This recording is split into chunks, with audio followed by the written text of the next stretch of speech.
Hi, I'm Tim. Welcome to Watchbox, and thanks for logging on. If you love this watch, email me, tmosso@thewatchbox.com. It's in the description below. The direct purchase and pricing question line from you to me and my crew, tmosso@thewatchbox.com, for your questions about buying this or any watch you see here on Watchbox Reviews. And today we are discussing an F-Series example of the so-called Anniversary Submariner, Oyster Perpetual Submariner 16610LV, nicknamed the Kermit. It launched in 2003 to celebrate 50 years of Rolex's iconic dive watch, and also known as the Green Sub, the Anniversary, the Kermit. It has many names, but this example is one of the first off the line. Being an F-Series, you can see that some of the characteristics of the bezel and the dial speak to the early production run of this model. Now I'm going to mention a few standout features relating to ergonomics. 40 millimeters in diameter.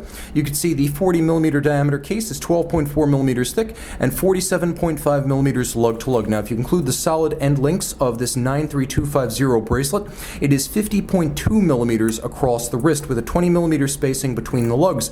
The bracelet is a sort of transitional bracelet as it features solid end links, but it still features the hollow center links and the stamped clasp. Nevertheless, you can see this one's in good shape, and it has gaps, calculated gaps on the underside to avoid pinching skin, pulling hair, or trapping wrist heat. As ever, Rolex removable links are sized with screws, and you'll find on both sides of the bracelet, removable links are fixed in place by screws, and you can size the bracelet with a screwdriver. There is a fold-out dive extension in this 93250 bracelet for use over a wetsuit or a dry suit, and you can see there are several different anchoring points inside the clasp, so you can adjust incrementally the size on the wrist. Now the clamshell system has outstandingly tight tolerances, and you can see that the definition of the Rolex crown as well as the simulated stamped or embossed link pattern, very sharp, very little if any refinishing done here, so a lot of metal intact and original. Rolex triplock crown, you can see the crown guards are in excellent shape. The lugs are even from side to side, all the original metal and sharply defined. A good example of a watch that survives with most of its original 904L steel.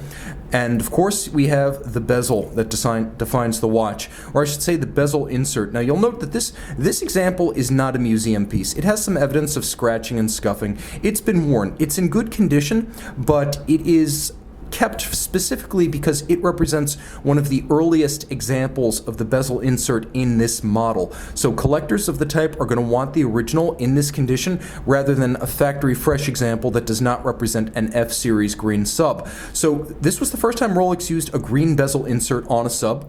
Of course, it has a dive bezel that is unidirectional winding with a luminescent sapphire covered pearl. So this is a Luminova era Rolex, so there will be a lume shot. You line up the minute hand, you have an impromptu 0 to 60 minute timer. I find it is useful to employ a dive bezel for timing events on the surface because it's more intuitive to read than a chronograph, and you also get 60 minutes with a dive bezel, whereas most chronographs only give you 30 minutes. The dial of the watch was also distinctive as it featured larger indices, sometimes known as the modern day maxi dial.